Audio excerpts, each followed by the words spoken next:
What's up, everybody? Welcome to the Frustrated Grad podcast. I am your host, Zach Hughes, the black dude who is Groot, and I'm welcoming my co-host, writer, movie fan, and man whose life, whose love, and whose lady is the sea, Tony Hoffman. I am a living planet in Yes, my mind. I always knew you had quite the ego on you. Yeah, I see what you did there. Yeah. So, um, in lieu of asking you about your week, let's just address the 1,000 pound alien slug in the room. Did you see Guardians of the Galaxy 2? I saw it yesterday afternoon, as a matter of fact.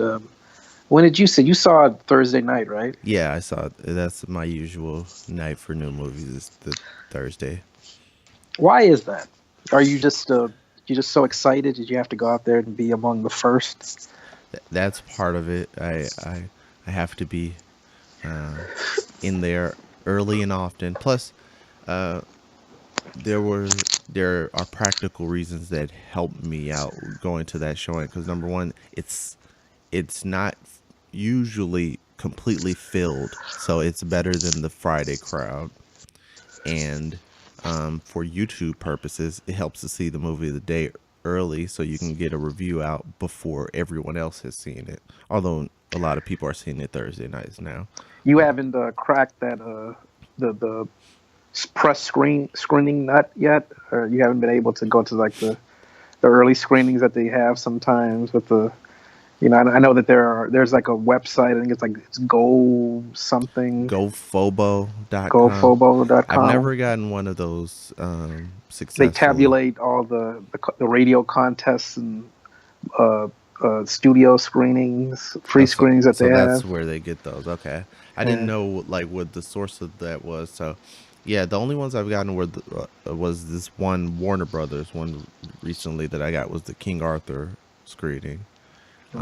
I wish I gotten something I I was gonna actually say wanted to like, see. yeah, like yeah, you're the first among YouTubers to talk about fucking King Arthur Yeah, movie that no one will see. because it's funny. It was like every time I clicked on those emails in the past, it was like sold out instantly. Even if I Yeah, just saw the exactly. emails, like Yeah, sold out. And then I clicked on this one, was like, oh, yeah. select your time or whatever. It's That just was like a first red flag. I was like, really? Like what? One of these things is not like the other. And number one, I saw, okay, this one's in Cherville, Indiana, so that okay, that made it a little bit easier. And then also, what the hell movie is this? And even Yeah, after seeing it, I was like, what the hell movie is this? Um, I will probably never see that movie, Zach. yeah, So yeah, um, yeah. If you're in the mood for what this movie presents you, go see Snatch because it's much better and the aesthetic makes more sense for everybody with their Cockney slang accents. Not or talking about Lock, Stock, and Two Smoking Barrels yeah, too. I haven't seen that Guy Ritchie movie, but I assume it's more of the Snatch goodness. But But speaking, but going talking about a good movie, yes, Guardians of the Galaxy Volume 2. yeah. So how did you like it? I enjoyed it a lot. It's it's not as it doesn't have that sort of like raw, I guess, fun as like the first one, but Okay. it's definitely more of a. I like the fact that it's more like character driven. Like we learn more about all of the players involved, Yeah. and it's a little bit more smaller scale. Like it's not like this sort of like them like jutting around the universe, going to the different places. There's only like three, I think, like Locations. main locations they go to. But yeah, it's I like the movie, but for a completely different Yeah. reason. The vibe of it is different. Yeah, and I like the fact that it's funny because a lot of people I've heard describe it as a smaller movie, but it's like they they killed a living planet. I mean, spoilers in case you didn't know. This is going to be a spoiler Who conversation. gives a shit? But um, it is smaller in the sense that there's less of like the intergalactic road trip. There's a little bit of that, but really they get to their destination and that's where they stay for a chunk of the time. But I like the new things it introduced and the like um like just how they made the whole living planet thing work because I didn't know much about Ego, the living planet. I just I knew it mean, was like neither. a big planet with a face on it. I was like, how are they gonna do that? I didn't know that it was an actual. But I think that was just done for the movie. I don't know if they do that in the comic where it's a person that I think for every time I've seen it it was just a represented in comics, face, it's just yeah, like a a big giant planet with a planet. face on. Like you see that slightly in the movie, but Yeah, it's just like that seems like a pretty insurmountable foe. But we know yeah. it really, yeah, Good on James Gunn for doing that. It's a yeah, cool he made it work. interpretation of yeah. Yeah, and it was funny. I just said in my review, it was like just like how Hawkeye came out of nowhere and kind of stole of Age of Ultron. I feel like Yandu did the same thing with this movie. It's just like you didn't expect him to be focused on like that. Then all of a sudden he's like has this um, I really emotional liked this arc. character. Yeah, Yeah, he me was too. really good. Maybe it's a thing about guys with arrows. It's just they'll come out of nowhere and steal your movie away because he has his arrow as well. And that scene Yeah, of just him like killing like everyone in that like Ravager which ship. just like on the surface, it's him. It's just wide scale massacre, but it's Yeah, done for like comedy and yeah, and like it's beautiful. It's it's just like beautiful. the lights go out and you see that just red streak of light going through. Like yeah, he really had um, a big spotlight on him throughout the movie. This kind of character that although he was enjoyable in the first one, like he wasn't, he didn't get as much of a focus in the Yeah, first one as in this one, and in this one, it's like he's just, you just learn more about him and you care about him more. yeah, and he's redeemed for what we thought was him being an evil kidnapping bastard.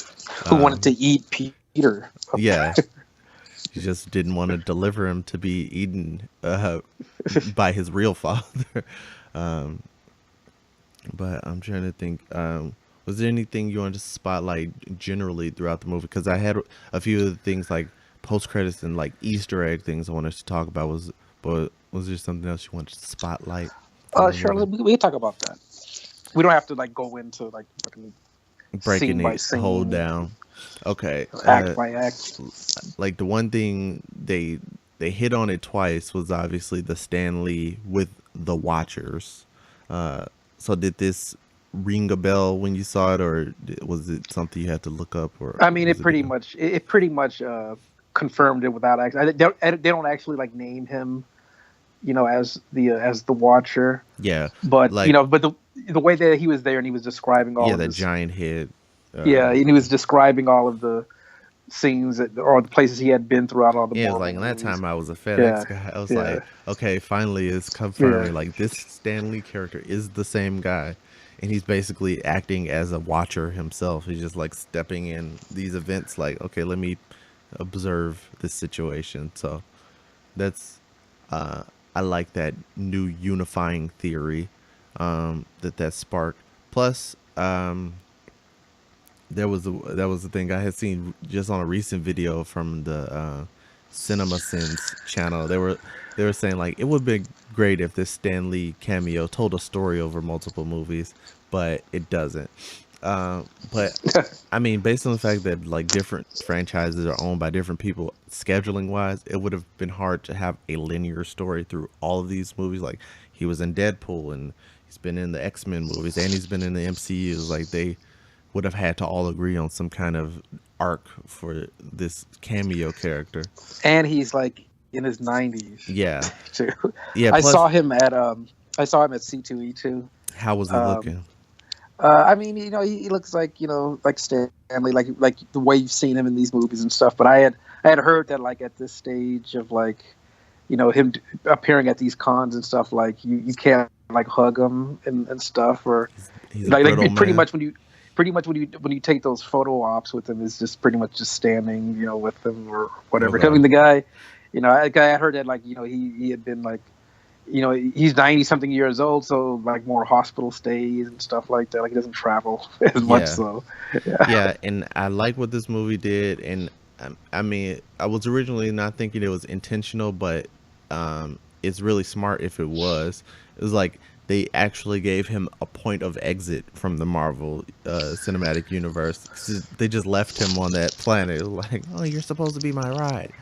So it's like if he doesn't show up in any of these future movies, that's like there's your explanation right there. Like, well, he's just lost It, in space. we covered our asses if he dies. Yeah. So that was an interesting point of doing that. So they might specifically have planned this to be like his last appearance because it wouldn't make sense for him to just show up somewhere like in the next movie and then be missing further from further movies. So that was a smart way to do that. And it introduces, I'm only familiar with Uatu the Watcher, and that's just from reading what I have of the original Sin storyline. But it's an So how interesting character because he could see outside of the Marvel universe and talk to the reader pretty much. how much of like what you saw in this movie was like Aisha and like Adam Warlock and everything else and the original Guardians. Like how much of this stuff did you know? Like the stuff that went over my head, Yeah, like a lot of it. Like I yeah. haven't gone through and looked up everything, but I had heard about the Adam Warlock stuff from the first Guardians because when the collector's collection explodes, there's a cocoon that's broken open, and everybody was saying that that was the cocoon of this character Adam Warlock, but it seems like either that's something different or they retconned it and are I think they doing retconned it yeah because I think James Gunn had like I think he had admitted that he was sort of that the cocoon from the collector was supposed to be like it was supposed to be a reference to it. yeah yeah, and that's what everybody picked Yeah. up on. So this is basically them actually doing this. So it sounds like he's got plans specifically to make that character that is focused on in this next movie. So And I know that he's part of the whole like Thanos uh, yeah, deal with like the gems and like he fights with like the Avengers yeah. So against he's Thanos supposed to at be some like point. a big deal and helps even the odds, I guess, Yeah, I going wouldn't know forward. because I don't read you Yeah, know those if it comics. yeah. So that was interesting. That's one of those lines to quote Bun B from UGK. Now that's one for the Googlers. So that's one of those ones where I would learn more about it from watching different YouTubers. Like I think the channel used to be called Marvel Explained. I think now it's just Comics Explained. I'll go to them or Comic Storian or one of those people to bone up on that before the next movie. So, what did you think of the whole movie overall? Did you was it as good as the first one? Did you like it more? Or? For me, I think I liked it more. It was I liked the first one a lot, and it was just like it was a brand new thing. And you're learning about all these characters. You go on this adventure, but I still feel like um, it and it's hard to separate them because I have seen them both. But I feel like building off of all of that stuff, I feel like there was less of the um, origin stuff, and it just got you into the action. Like they were fighting this giant slug at the very beginning of the movie, and I love the fact that that was not what you were focusing on at all. It was just like a dance sequence from Baby Groot as they're like getting swallowed by this thing and shooting it, and like Groot's just dancing up a storm until his radio gets smashed. Um, Would you say that it's the best Marvel sequel that they've ever made? Because they Best haven't had Marvel a good track sequel. record. They That's haven't had a good track record with the sequels. a good question. I mean, I feel like Winter Soldier um, That's what is a people have really said. good sequel. Um, I would say Other than that, this. Uh, yeah, I would say as far as heightening what you got in the first one, yeah, it's right up there with Winter Soldier. It's just like because it didn't. I was just saying as a good movie. Yeah, yeah. I feel like as far as that goes, it's in the top of the like everybody ranks their top Marvel movies. I feel like it's in the top three or four at this point. It's I probably would the say it's the best sequel of any of the Marvel movies. yeah, because I would say like Undisputed. Yeah, I liked Thor 2 more than Thor, but that still wasn't That's saying not saying much. much because Yeah. that movie sucked as well. Yeah, so yeah, I really enjoyed it, and it was just like it felt like some people when they criticize the Marvel Cinematic Universe, they just say it's a super long TV show. The fact that it's connected, but What's this, wrong with that? yeah, there's nothing wrong with that. And like this episode made me want to immediately go to the next one. Like, can I binge Guardians of the Galaxy? Yeah, like the reason why I mentioned like the Marvel sequels, aside from them not being that good, is that the complaint has been like they haven't been able to like do much in those sequels, like the Iron Man twos and the Thor twos Yeah, and like all they're doing and is whatever. serving up the next thing. Exactly, like they can't really branch out much because they have to set up for the next. They have to set up for whatever crossovers and whatever that's coming up next. So they can't really do anything that extreme. In Yeah. the second movie, is like they have to kind of like just walk in place. Well, I feel like that's one of the constraints that the Marvel cosmic side of the universe doesn't have to deal with, because like you Yeah. can't make the threat too large, because then it poses the question of why didn't these other Avengers get involved? So like the Guardians of the Galaxy, like that is all their domain. So it's like they can get as crazy as they want, and even this did even have some implications on the Earth, which I'm wondering like, okay, when are we gonna see that from a like the Earth perspective? Just gonna be in the Defenders. They're running through this area, and it's like, okay, why is there a mountain here all of a Those, sudden? yeah, the things that Eagle planted Yeah, his on Earth. he sowed his seed throughout the Seed. universe. Ego was a rolling stone. Wherever he dropped Yeah. his seed, he meant to be his home. But What yeah, what was your opinion on Ego as a villain? I thought that I much like everybody else, I like Kurt Russell, and I was glad that he was in this movie. But his dialogue was very just exposition and just explaining, who he is and who Peter is, and yeah, what he was trying to do.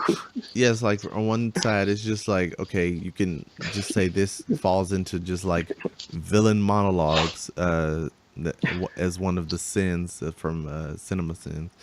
But like I took it like I read into it just like, okay, he is called Ego, the living planet, so it kind of fits in with that vibe if you think of that in that sense. Also, it like I was wondering throughout the movie until they actually had their conflict. I'm like, how do you beat a living planet? He has to show like his vulnerability, so like breaking down like his origins. Like, okay, this is really what I am. So it kind of sets up like, okay, you have to attack this one thing to beat him. So yeah, there was a lot of exposition in that, and it fills in blanks that otherwise you would have had to fill in with like more flashbacks and stuff like that. So I guess it's a balance of like, okay, how much of this is relevant to the story at hand, and how much can we use this backstory to move forward. So I feel like they juggled that well enough. But yeah, also it was funny because he's obviously the main villain in this whole thing, and then you have like uh what High Priestess Aisha and her like The Sovereign. gold, yeah, her sovereign army. And I just love the fact that their ships They're are mostly for like, the comic effect, really. Like yeah, they're not seen as like a major sort yeah, of yeah, threat, yeah, even though they just do kind of a bother them nuisance. throughout the movie. Yeah, they're like pests. And I love that their ships were all basically just avatars for video games. Just, like you hear the like Pac-Man Oh, or arcade noises. yeah, Space Invaders sound effects as they get or as they're shooting. So I enjoy that part of it. So I feel like for some people it might be a cop out, but it's just like, okay, these villains are meant to, they help push the story forward, but it's still more about the main characters. This is not really the focus of what they were doing. It was, And like having, unlike the first movie, like the villain or the villain in this movie is much better than the villain from the first movie, who I don't yeah, even remember. I don't even remember the name of the villain. Or Ronin. Yeah. Was Ronan the Lee Pace, yeah something like yeah. So yeah, he was obviously just like stand-in uninteresting, villain. boring. Yeah, Nobody gives a shit about. yeah. So I like when the villain like contributes to the story, even if it's just for comedy. The villain added something to this story in the grand scheme of things, and they're building on a future development. So And you really like they really give you a reason to hate this villain and have like an emotional reaction to him yeah, just because of like what he did to you know yeah. to Peter That and his reveal is mother. just like I really hated to put that tumor in her head. It's just like oh, there it goes. And like the whole reason why Peter is even alive, like he just went around from like planet to planet impregnating women, trying to find this person to carry these powers, or Yeah, someone so he could. whose seed would bear fruit, the desired fruit. He was the only one who could He was the harness the only light. one. Yeah, all those dead, all those dead like babies that Michael Rooker's character brought to the Yeah, planet. yeah. It's just like it was funny because it's like it shows like okay, it redeems Michael Rooker's like it's like oh you decided to deal in kids and that's what got him kicked out of the Yeah, Ravagers, and then you find out what he was actually doing in that Starler was the reason he he broke the code. yeah it's like you know what, I can't keep doing this. This kid is special. Um, it was funny that like they showed the scene of like Peter harnessing the light, and then it just boils down to them having a Playing catch. catch, father son. Like, son, let's have a catch, because that's what every boy wants when he finally meets his father. What, no matter how big the situation is, like, Dad, just let's have a catch. You mentioned Michael Rooker's character being like kicked out of his group. The guy that does that, the Sly Stallone character. Yeah, I had to like look up later on that like he was like, or in the comic book his character is like the leader of like the original yeah, Guardians of the Galaxy. yeah. Because when I was looking at it, they called like the Guardians 3000, Yeah, and I and we guess that's see what they're during that teasing. we see during the near the end during that space funeral sequence that you get like Michelle Yeoh and Ving Ving Rhames, yeah, Rhames, that they're all like part of that. They were all like the original Guardians, like from the yeah. comic book. Yeah, so then they join up and Mm, say they're getting the band back together, pretty much. yeah, But yeah, it's funny because like I would expect people to still know at this point when the post credits, like when the credits start rolling, don't just leave, but people still do that. got to now. Yeah, it's like you have to wait till they turn the lights Gotta on see. and start sweeping. That's um, exactly what happened too, because that was so bizarre. Like once they showed the last teaser and then the movie, and then the film officially ended. The yeah, lights came on. It was so bright in the theater, and shit. I yeah, it's just wasn't like used to that. okay, now it's time. Like because I'm trying to think what were all the scenes. There was obviously the James Gunn's brother, his character using the arrow, and he stabs Drax in the shoulder by Mhm. accident. Then there is There's the a next one is teenage Groot. yeah, I'm just a teenage Groot bag baby. Yeah, he's playing his video game, and yeah, it's funny In this because messy bedroom. yeah, it's funny because I guess it said James Gunn said online that we haven't seen like the full potential of Groot yet. Like even beyond like adult Groot, there's still more there. So I'm interested in seeing what happens with that. Um, I'm trying to think what was the next one after that. Was that the Stan Lee one? Or oh, there's the Adam Warlock reveal, and then Stanley thing. Yeah, Yeah. So I feel like the Stanley thing was the like that was the one that excited me the most, even just from the first like little thing as they were really. jumping through hyperspace. Because like I know this is like based on the post credit scene. Obviously, this is a way to write him off, but like it just excited me as far as my theorizing mind. I'm like they could do like a side movie, even though they have all their movies slated out for like the next decade. But like if they wanted to just do a standalone movie of Stan Lee's That adventures would in the excite you. MCU.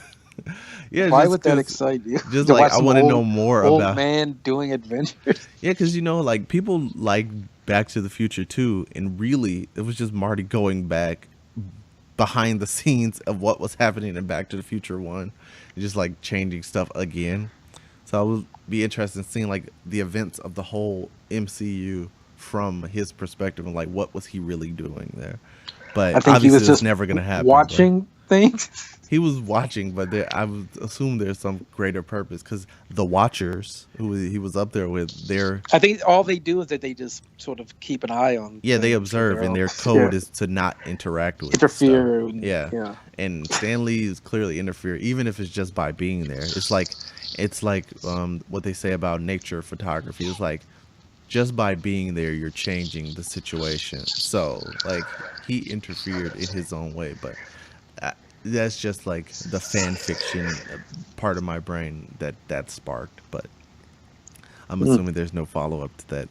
They could have at least done some kind of like they could have done like one of those little one off things like just do uh I think they did it for one of the Captain America movies. They did a Agent Carter one off thing. They should do something like that for the special DVD edition. So you don't have to bring him back, but just have these little scenes like what he was doing during the Avengers fight in New York and all these different situations. But that's just a dream. Do you remember the trailers that came on before this movie? Because I'm trying to I think. have some thoughts on. Okay, what trailers do you remember? Because I remember Thor Ragnarok for sure because I Yeah, that finally was saw that because I had avoided it until it was right in front of my face in 3D. Um, so that mummy movie with Tom Cruise, which looks fucking atrocious. well, it was a different version they showed this time, but It yeah, wasn't though. It was the same trailer, but this time the audio obviously was yeah, it was working. uh, working.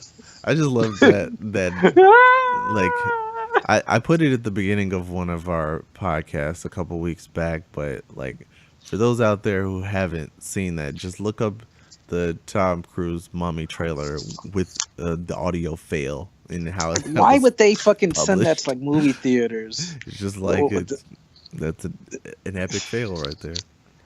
I mean, that tells you like right off the bat how much like professionalism is being put into this It's movie, lazy. its production. I mean, apparently They don't even give a shit. apparently Hollywood's audio people are really fucking up because like the audio mixer is the cause of why the Orange is the New Black episodes got stolen. So um Yeah, whatever. It was like some production company, yeah, but I some think they're edit company. yeah, they It were was the like ones that them, focus and on audio. it's Orange is the New Black and like New Girl and a bunch of other like shows Yeah, so that they work with. step your game up, audio guys. Yeah. Um but yeah, is there any other trailers that stood out to you? I mean, the Mummy one just looks like uh it looks like the logical successor to the Brendan Fraser franchise. It just it looks like what they're doing is that they're like dusting off all of the old like Universal monster movies, and they're trying to create like some shitty like Marvel universe where they're Yeah, it's connecting like them let me all. just polish this, dust this off, and polish it off, and maybe people will pay for this. Like what is like the Mummy and like what like what Frankenstein Yeah, with some or Mummy, Frankenstein, Dracula. Although it's like for the if you're looking at like power scale, this Mummy seems like he's pretty OP. So how does a werewolf compete with that? Just like bury him in sand. who the fuck But cares? you know, You know. they'll cross that bridge when they get to it. Um, unless like they have a massive flop and just bail on the whole thing. Tom Cruise is just like one of those fucking. I think the guy is like in his like what mid-50s, and he's got like the jet black hair, and he's like Yeah, the white shiny teeth, and he represents like fucking Hollywood superstar Yeah. stardom at its most like cynical. Yeah, it's You like know, in my you have to shoot him from the right angle. Don't let everybody know he's short. jeez, And and he has like, to, and he does all the press junkets and all the interviews, and he's that part of like Hollywood and show business. The show business is that's so it's so phony and he is really the so perfect plastic. poster boy for Scientology. Like Jesus. looking at it, it's like, yep, this is what I think of this whole situation. There's nothing natural or Yeah, just spontaneous about him. yeah, Everything's so calculated and you yeah. know. Yeah. It was probably all scripted. Like jumps on couch now. Whenever I see that he's gonna be in a movie, that it doesn't make me want to watch the Yeah, I movie. can't think of the last Tom Cruise movie that I've seen. Like, Edge of period. Tomorrow. I didn't see that. It was the trailer was interesting to me, but I never got around to it. Like, It's pretty good though. It Live was Die surprisingly Repeat good. slash Edge. Which what is the final title for that? Because they changed it. It's a Edge of Tomorrow. I think in theaters and like Live Die Repeat for like the DVD or Yeah, something. Or yeah, I don't know. yeah. It's a weird situation. That's the Bad weirdest one for marketing. me. Is that it changed after the release. It's like, who cares at that point? It's like whatever. Yeah, it's a Um, shame too. um, but yeah, I've been out of the Tom Cruise business. Probably the last one I saw in theaters was like Tropic Thunder, And and that's that's not a even stretch to Tom call Cruise this Tom Cruise. wearing this heavy makeup and all this layers of Yeah, fat. yeah. Put Tom Cruise in a fat suit. That'll get my ass in the seats. Um, Yeah, but going back to Guardians of the Galaxy, like it's not. It makes the very smart decision of not doing the whole bigger and yeah, bigger and more explosive that some of these sequels does. yeah, It scales down in that it focuses more on like the relationships and like and like sort of like the reason why these characters are the way they are, like yeah, the whole like backstory and reasoning of why um, the Zoe Saldana character and Karen Gillan's character. yeah. I don't know Nebula their and Gamora. in Gamora, like why Gamora or why Nebula hates her Yeah, and it's why they've like always been fighting Thanos against made each us other. fight, and every time I lost, he replaced a piece of me uh, with machinery. It's Yeah, like, wow, that's it's horrible. deep. I know. It's like and Plucked my it makes eye you out of care my about head. her. Yeah, You didn't care about her that much in the yeah. It first made one, her but now it's sympathetic when like she was just could have just been a one dimensional character. yeah, Um, they kind of they do that with everyone. They do that with like with Rocket. yeah, They do that with obviously with Peter.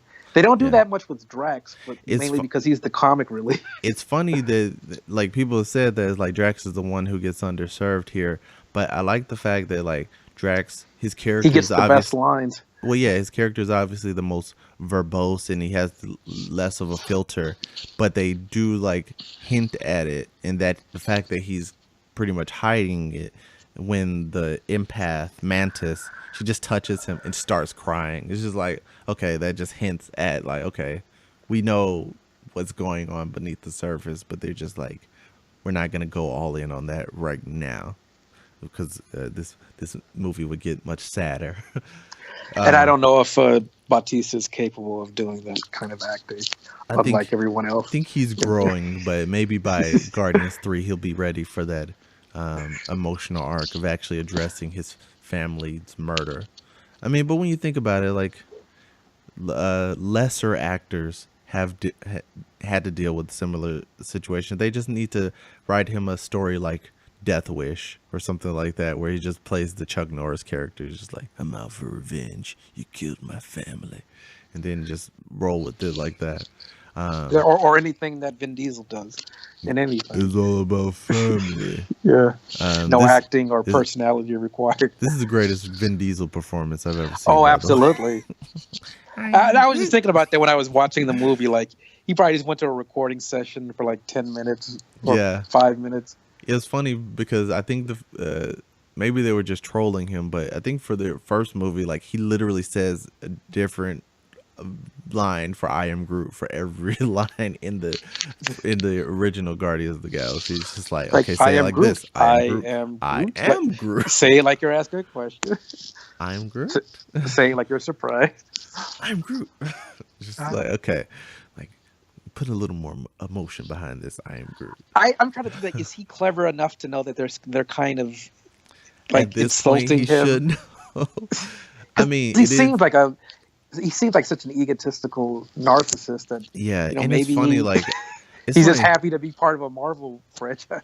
Yeah, and it's funny the fact that like I thought all that stuff was for like kayfabe or whatever for his beef with The Rock on Fast and Furious, No, no, but no, like no. to find out like the real pettiness of it is just like this guy Fuck him. sucks. Yes, he does. Yeah, it's like you really think you can tangle with The Rock? Yeah, I'd like to see that. What did Um, you hear? Like, they originally were gonna put like a teaser during the credits yeah, of the spinoff, like a hint at a Jason spinoff with Jason Statham. Statham and The Rock. In apparently that's happening anyway, but like Yeah, yeah. Vin Diesel, like he was not informed and he felt disrespected. It's like take that out. So, um, Yeah. nice to know that Groot is a diva. um, anything else you want to hit on with Guardians before we moved on to other things? No, just great music. Just an Yeah, entertaining movie. I mean, everybody saw the movie. It made 145 million yeah. at the box office, estimated box office, and Yeah, I like the fact that like this, like, like every year movies get higher and higher box office grosses, and they break the previous year's records. So like, it's nice when a good movie actually yeah, gets a good opening weekend. Because the funny thing is that like I heard someone in a like a one of those movie news channels. They're like, well, they want this Wonder Woman movie to be a success, unlike Batman v Superman and Suicide Squad. It's like, well, they technically were huge successes box office wise, but well, based on they. quality, it's a failure. But like that doesn't matter anymore. I mean, I wouldn't even say that. I mean, it made like a huge chunk of money its first weekend, but then Yeah, like it was the a word drop of mouth off came out. clearly. Yeah, and then like, yeah, you look at those final numbers, it's not what they. I mean, in the grand scheme of things, it made money, but it's not as much as they had Yeah, hoped. it doesn't have as much legs as something like Yeah, the MCU movies, but still, like if they pay for their budget, then these studios will make a sequel because the curiosity factor is always going to get a certain amount of people out the first weekend anyway. So like if anybody's hoping for quality to be the thing that is the shift that gets made in the DC universe, it's not. It's going to be like the their angle is going to be like stunt casting, like, oh, this is an R rating or something. Like what stunt can we use to get people out this time?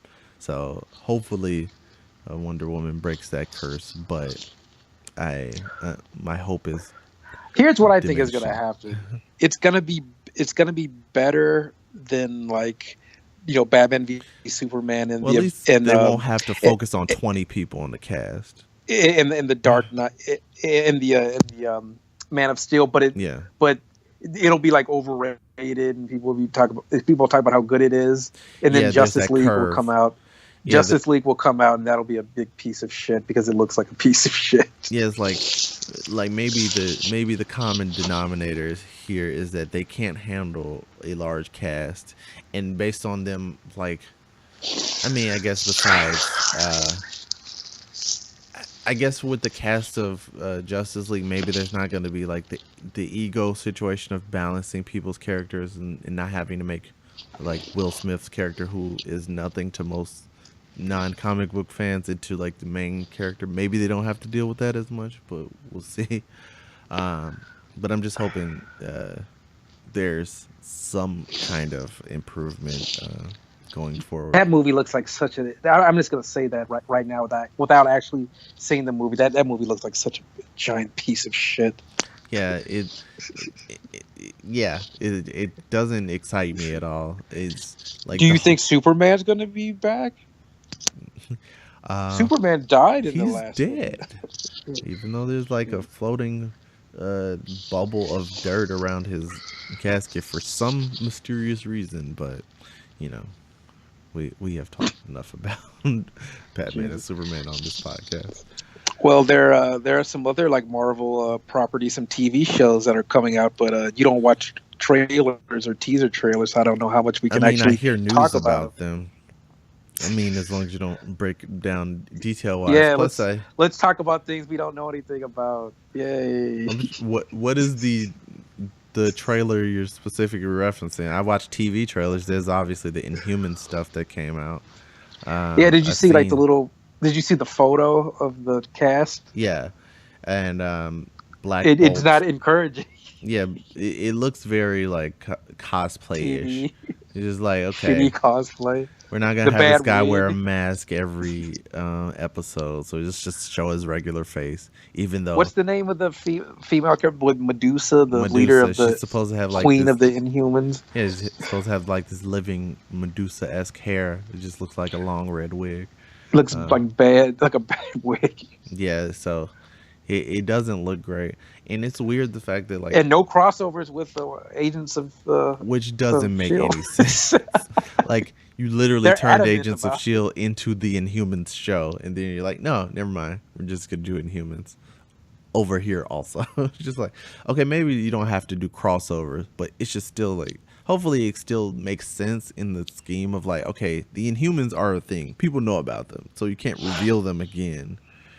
Like, maybe they do the Terrigen bomb thing that they avoided, even though the fish oil thing was basically the equivalent of that, but I guess it would still be a grander scale if they dropped the Terrigen bomb. But we'll see how that plays out. I know nothing about this aside from what I've seen on Agents of Shield and whatever I watch Yeah, I've a done pilot. I've I done don't my really. cursory research when I found out about the Inhumans, when they were originally going to have a movie, which probably, if you were going to try to do something where you're like, we don't want to address Agents of S.H.I.E.L.D., but we want to give the Inhuman royal family their due, the movie would have been a better idea. But this is what they're doing, so we'll see. Hopefully they don't um, make it too cute, like that whole Cloak and Dagger thing, because that looks just like Tween drama, tween sugary ABC Family. CW-ness. It's like you could have just put this on straight up on the CW or But ABC it's on Family. It Freeform. fits.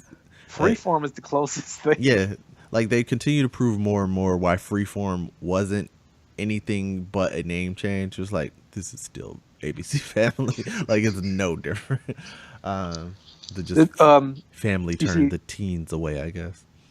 I have not seen the Defenders trailer simply because I don't watch like any of those shows for the most part. Like Okay. I still haven't finished Jessica Jones or Luke Cage, and I don't give a What are shit you about. what are you I don't give doing?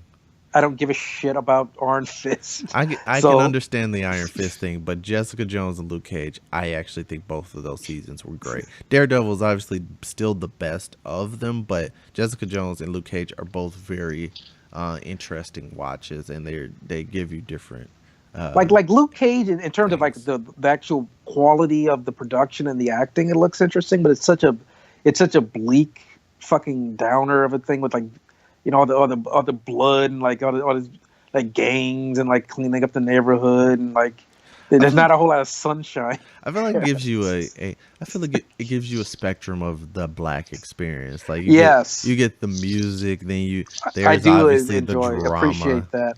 in the blight.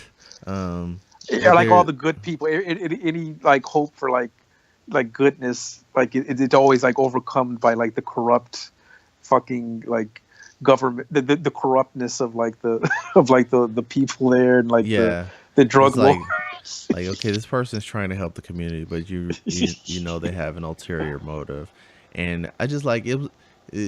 I'm not a religious person, but like if you break down the whole Luke Cage story, it's just he's like one of those characters in the Bible who's like constantly tested, and he just walks forward. It's like Yeah, he keeps his faith and just keeps moving because he is literally impenetrable. So it's like he that's doesn't. kind of hard to watch sometimes. Yeah, I mean, but I just like looking at it from that perspective because it's like none of this can really affect him until they try to even the odds. But it's just like I like the fact that he is such a reluctant hero. Like there's certain scenes, specifically in Jessica Jones when Luke Cage is fighting, it's like I don't want to do this, but he just pops somebody on top of the head and knocks them out.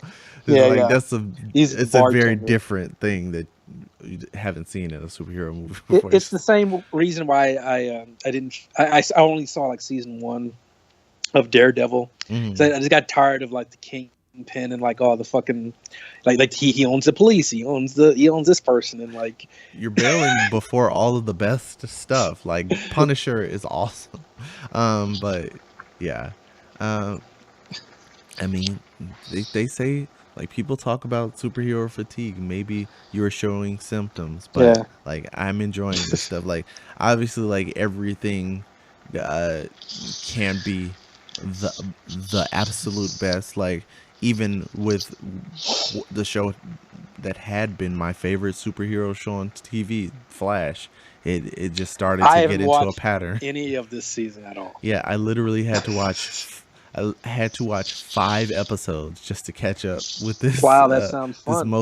most recent reveal of Savitar, which was a reveal that I had predicted And people 5 episodes were pissed ago. about it. I saw on social media. I didn't know that, but I could understand why. Because I mean, you just think about the trajectory of this show. Period. Just like, okay, there's a big bad speedster, and at the end we reveal who he is, and then they did it again with Zoom, and then they did it again with Savitar. It was like, okay, maybe this one at least is not another guy in a mask, and then they reveal like he's human. It's like, oh, it is another guy in a mask. He's not the god of speed. He's just another guy with a fancier suit.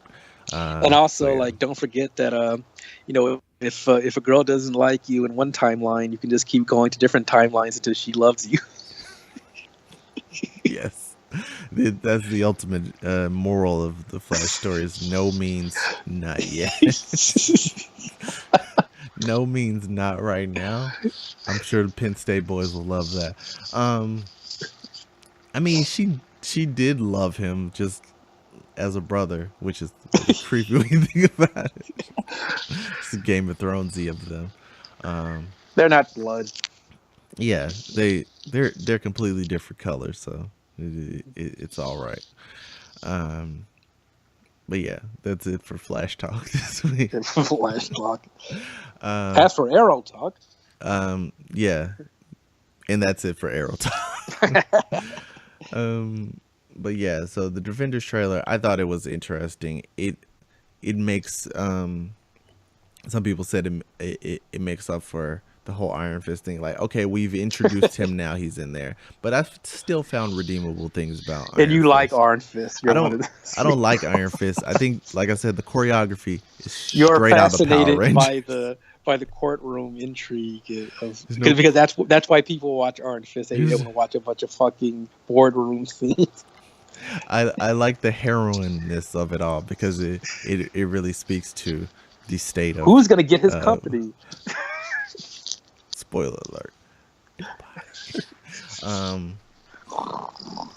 Yeah, they're not all hits, and I'm not going to go down as an Iron Fist apologist. I'm just saying, like, everything isn't the best thing ever or the worst thing ever. I'm like, this is okay, but it's not making me throw anything at my TV. I'm gonna finish it, and then I'm gonna watch the Defenders. Did you you mentioned Game of Thrones earlier? You see that, like, despite Game of Thrones coming to an end, I think next year they're just gonna squeeze this fucking fruit Just for all the lemon juice. dry. It gets. Exactly. Yeah, they're thinking about 4 spin-offs. Did they have details of what these stories were I gonna don't be? know. I don't. And they're whatever they are, they're not gonna be nearly as good as It's gonna be Game of dragon Thrones babies. is. Dragon babies. Jim Henson's Game of Spit Thrones fire baby. at you. God. Yeah, so like I always assumed they were gonna try to drag this out because Too much money. Yeah. Too much money in ratings. there are some side stories apparently. Like there's some duck and egg storyline. I have no idea what it is, but it's like Westeros a prequel. is big. Yeah, they're gonna do Gotham style, and they're gonna show a young Jon Snow. He's gonna fight baby Littlefinger. he's actually gonna be Littlefinger this time. And Yeah, and all of these people and stuff that they fight in the past, like, oh, we know that they're not gonna die or whatever. yeah, but- Sean Bean gonna actually get to live this time. Like we thought he was the true hero of the story, and then he head cut off first season. Yeah, it's not like we know what's gonna happen to him later on. So why should we get emotionally invested in any of this shit from the past? I mean, that's what a prequel is. Like That's why I hey, hate prequels. you know the story that you loved. How about a story before it that has no bearing on anything? I'm trying to think about like what prequels like. What was a good prequel? Yeah, Breaking think about Bad, that for a Better second. Call Saul. I don't watch Better Call Saul. Well, it's good. I think you don't even have to understand what's happened in Breaking Bad, but just Better Call Saul is just a good show unto itself. But trying to think prequel wise, Smallville. I can think of prequels in television. Smallville. Okay, in terms of like enjoying it, it's not. It's certainly not good, but you would watch it just out of the sort of, I guess, cheesiness of it all. Yeah, I feel like at least in the early seasons, it's doing the cheese better than like Flash had that like great first season, and then they clearly showed that they didn't have much beyond the basic premise. It's just like Which is fast guy runs unfortunate. against other fast guys. It's like, but it was so good. Why couldn't you Well, keep it going? His villains are shit. So Yeah, what more can you do? Yeah, so then they just fall into a rut. But I feel like Smallville, like they switched it up enough. They kept it interesting for 10 years. I don't know, like at the rate Flash is going, I don't know if they have anything close to 10 years in them. But like the main reason why I hate prequels is like, why it's like you're ruining some of the mystery of like some of the characters and stuff that you've known and loved, you know, whether it's like Star Wars or Star Trek or whatever. And it's like, then why you're are dancing all over logic? It's just like, these people knew each other for years. Why is there this one episode where it's like, here I am such a, like, why did you introduce yourself to this guy that you've known since you were kids? And why should we care about some of these characters that we're introducing to us? Because we know like either they're not going to live or they're not going to matter later on. This guy with this famous villain name shows up. You're like, hey, I'm your friend. It's like, really? Yeah, really? Yeah, sure, Lex. It's like what they're doing with this fucking Han Solo standalone movie. It's like, I don't want to know how he won the Millennium Falcon. I don't want to know. I don't care how he met Lando. Like that's what exposition is for. I like the mystery of it all. It's what makes it's what made the character so interesting. The mystery. Yeah, let the mystery be. Yes, it's like you're effectively hurting like the original properties when you do shit like this. Yeah, and that's just it's just the Hollywood system, man. You got to wring that thing dry. Yeah. Any property that's worth a penny, you just got to get that last cent out of there. Shake that kid for the last bit of his lunch money. Let that money rain. Yeah. So yes, cash grabs are the way of the world. They're the way of the future, and just get used to it. Like if our government isn't beyond it, a cash grab, then don't expect Hollywood to be either. Even though they're quite often at odds with each other. I want to mention something completely unrelated. Well, maybe it is related. You know Crayola, crayons. You remember those when you were a kid? Yes, they were delicious. So I've heard. Which I remember, like I had the 64 pack with the 64 colors. La dee da. La dee da. With the sharpener in it. Exactly, the back of it. I remember that being kind of a big deal. Like who had the crayon, the biggest one with the most colors? Yeah. Like I got more crayons than you. I have 4 browns. 4 browns. Like who the fuck? Just like I can draw my whole family. Flesh colored. Yeah. Who's flesh? Yeah. But yeah, what's going on with Crayola? They've introduced a new color. It's a new shade of blue, which I don't understand because I just thought blue was fucking blue, but apparently they have some new unnamed shade of blue that I guess they're gonna ask people to name it. But well, yeah, I can shut this whole thing down right now. The name of this color is blue dabba dee dabba da. There you go. you gotta send that one in and send that Yeah. suggestion in. Yeah, the like content. you'll be able to draw your blue house with your blue window, and sing along to the famous Eiffel 65 song.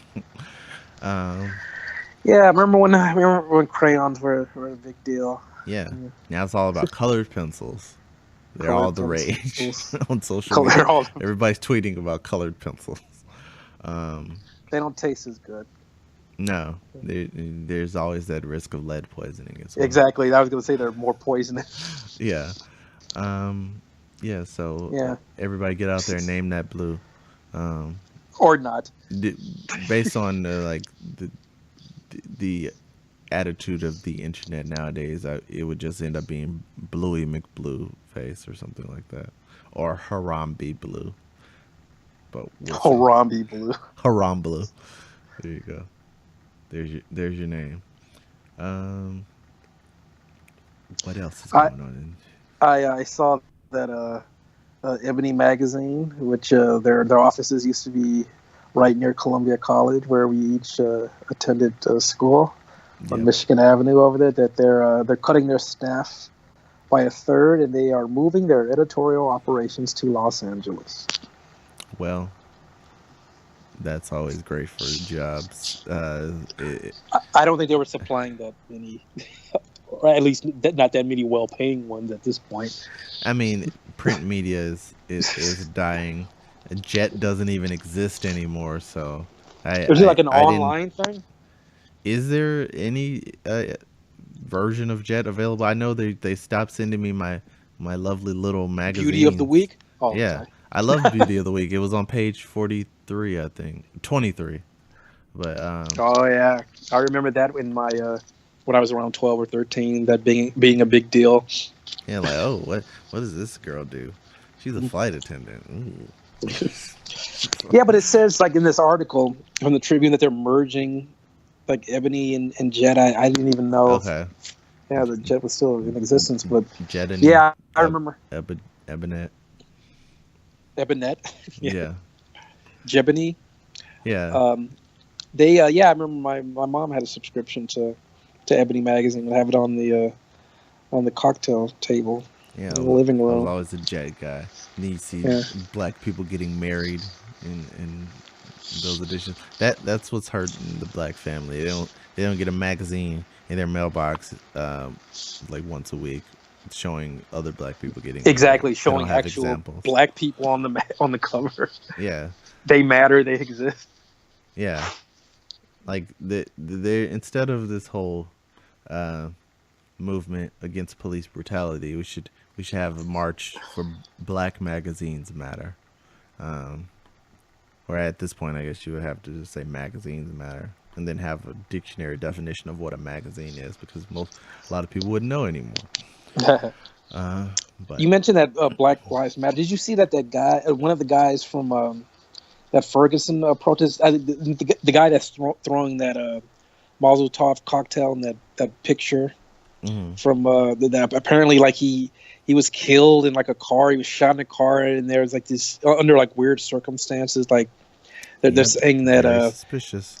Originally it was like, oh, he was a suicide, and then they changed it to like a homicide or something. And he's like the third activist from those Ferguson riots that was killed under mysterious circumstances. Yeah, and that was a critique of Black Lives Matter that among many critiques.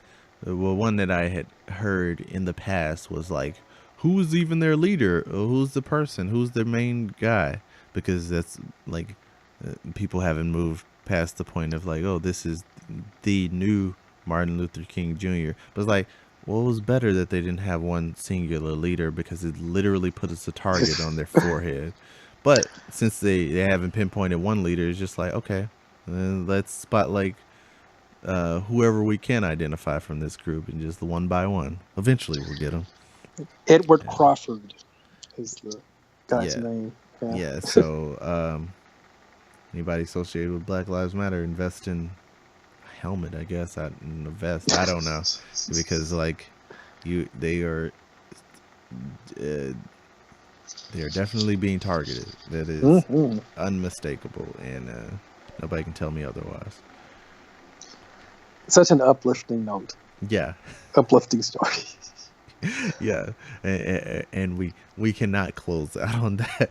What's anything more cheerful in the news? It's also bleak. Looking at politics, the potential of people losing health care, the fact that we have a super villain in the highest seat of power, whose wife is liking tweets about how much she hates him. Yeah, I was like, what?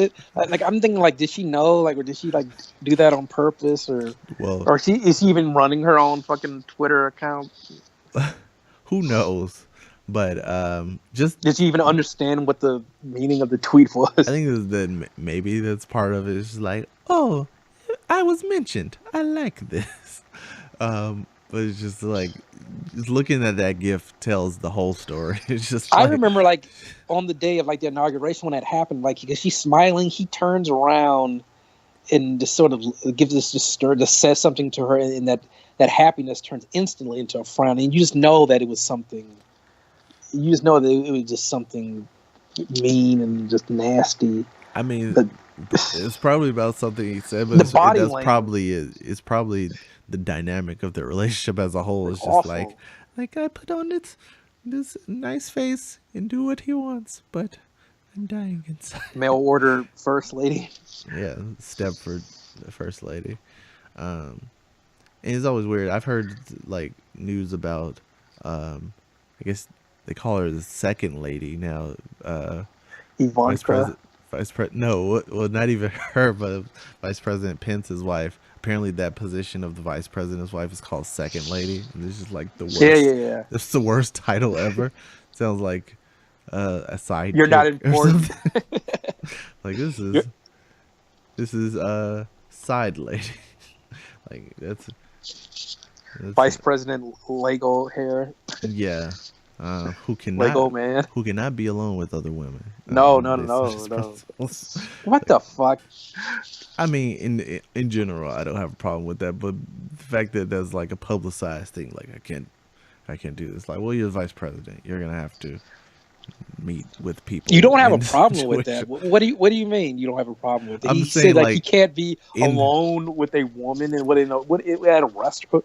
I forgot like what he said specifically. In the extreme sense that he's saying it, like it doesn't make sense, but it's just like, okay, if you're a regular citizen who's just a married guy, I get saying something like that, and I get having that ideal, but it's like, well, you're taking public office. What you're doing is more important than like it's supposed to be more important than your very rigid beliefs. You're gonna have to negotiate with people of different faiths. You're gonna have to make compromises that may sit badly with you morally. You have to rise above all that shit, and there's supposed to be a separation between church and state, and it's clearly not in this administration. Yeah, and it's weird. Like there's a lot of like rigid Christian ideals that are being reinforced by some decisions in the administration, but like Trump is like the farthest from what I would imagine a true Christian would be. It's just like, you know, you gotta play to that base, man. That's how you get elected president. Yeah, Zach. And you have to go to those swing states. You just gotta. Those swing states, man. They have kinky key parties. I did not know that. Yeah, I guess because they're swingers. Yeah, yeah. Get that bowl ready and go and collect those votes, one exchange at a time. For anybody who's into that, there's an episode of Chewing Gum season 2 that is just for you. You see what a sex club is really like. from a comedic perspective. Yeah, exactly. It's research. Yeah. Anything else you want to hit on before we wrapped up for this week? Nah. You got anything? I think that was just about it. Cool. Everything else, it's so sad, it makes me want to cry. So, with that, I mean, like, just to mention that whole healthcare vote. I mean, it passed through the yeah, House. it's not, Hopefully, it it's not won't pass through the done. Senate. Yeah, Yeah. it has a long way to go. Go watch Schoolhouse Rock, and then you'll feel a little bit better about the Yes. situation. The House, and then the Senate, and then the president has to Yeah. sign it. Yeah, president has to read. Oh, never mind. He just has to sign. I saw Forget all something where that. like some Republicans were talking about they didn't even read the damn bill No, before they none of them. signed it. None of Yeah. them read it. They're like, that's why we have staff. Like, well, can I vote for your staff? Yeah, how about exactly. that? Like, these people are probably not getting paid, and they're the ones who are conveying very relevant details to people who supposedly hold these high offices. But I'm trying to remember anything else about Guardians that you should mention that God, it's so fresh in my head. What did you think about what was the character her name isn't the Lotus. What's the name of the Drax's the one Mantis, that he yeah. the empath, is like, you're hideous, and then She is not hideous. No, she just looks she looks relatively normal, except that she has antenna on her head and larger than normal pupils. But it's just funny. He finally like tries to comfort her at the end. It's like, you're beautiful on the inside. On the other side. Yeah. And with that, One of the one little throwaway line that I think it took people like a couple of seconds to realize it was funny was when she's like obviously trying to keep Ego asleep like near the end when they're trying to like blow up his source, and then like she gets hit by something that stops her from doing it, and it drags. Look out! Look out. I think they cut out the like little tag on. It's like, I'm sorry guys, I tried my hardest. I think they cut out that little part from the trailers, but it was still fun. It was funny to watch people in the audience kind of like slowly like realize what that was laughing. Because that was like one of the criticisms that I had seen some people make about the movie. It's just like a lot of these like moments are played for comedy, but it's like everything can be the biggest and worst ever. Everything can't be like, fucking Zack Snyder directed. Yeah, so DC. it's just like I love how they just turn all these dramatic moments into like an unexpected joke. It's just like, well, I'm completely on board with that. Yeah, exactly. And did you see? Speaking of comedy and arguable comedy, did you see SNL last night? No, I just saw that Chris Pine was hosting, and like normally I don't watch SNL anyway, and then that really didn't make me want to watch it. And all the healthcare stuff didn't. I just didn't want to. I mean, it's hard to make fun of that stuff. Yeah. One thing that stood out was that Chris Pine has a specific song in his monologue about how he is not that other Chris. Chris Pratt and. Yeah, I'm in the superhero movie that people are worried about, not the ones that people are excited about. Chris Helmsworth. Yeah, so that was interesting. It's funny. Like, I made this one little tweet about how weird the guy in the back of the musical performance was LCD sound system. Yeah. This guy in the back of the band was just like, had these ridiculous dance moves, and I tweeted out about that, and like so far I've gotten like 80 something likes on it, just because like everybody noticed that how odd that was. So it was an interesting moment, and then that weird guy's dancing would probably be the highlight of that whole episode, because it was pretty average beyond that. I saw some weird, like something on someone posted like it was like one of the funniest episodes of the season. I'm like, that's why I don't watch that fucking show. Like everybody thinks you can't listen to people. Like, God damn it! Like, it's like, what the hell show are you watching? See, that's why. That's why I don't watch it. Well, that aside, that's why I don't fit in, because like I'm not just anti to go against the popular opinion. It's just like I have my own opinion, and sometimes it's not even that strong. But people who are just like, I rolled on the floor and laughed all night about that one joke that Chris Pine made, and it was like, nah, it was all right. But it's like I didn't like I maybe it's something about my emotions. Maybe I'm dead inside. But like it's why I never had these wild mood swings that all the people on the internet seem to have. Like it's why I didn't. I love it. It's why I didn't like. It was the Chris Stuckman review of Guardians of the Galaxy and the movie Bob review on YouTube. I didn't watch any of them like until today because I just loved the movie so much yesterday, and I was floating out of the theater on this sort of I theater never watched high. anybody's I didn't want to like before the movie. I didn't want to like read or see anything that criticized it. I just wanted to enjoy it. Yeah, because that will still hurt a movie because it was like walking out of the movie, I was like, okay, I'm giving this 5 out of 5, and then I think I watched Chris Stuckman's review. He was still pretty high on it. He was saying he liked it, but then there was like things that he criticized that I didn't agree with. I mean, one thing I could say, even with this, because there's still things to like depending on how you weigh things in movies, some things could be really bad and just not matter. But like so many movies have bad plots, but the action and everything else around it, just like, okay, it was awesome. So it's just like, okay, there's a few clunky moments of dialogue and just like, okay, these people are just in this conversation when it wasn't really earned or whatever. It's like, yeah, I noticed that, but I still love the movie. Like, yeah, exactly. Like, I don't know what to tell you. This is like, people hate Iron Fist, and there's things that I like about it. I don't love the show, but it's still like, okay, this piece entertained me. And I've watched some things like of Tyrone Magnus, YouTuber who does like live stream reactions. Like he watched Iron Fist and he clearly, there was things that he didn't like about it, but then there's moments that he was excited about that teased at other things. Just like, you can pick what you want out of these things. It depends on if you. Did you see Chris Stuckman's review of like Batman v Superman? I'm sure I watched it, but it's been a long time. And he liked it, and I couldn't even finish the damn video.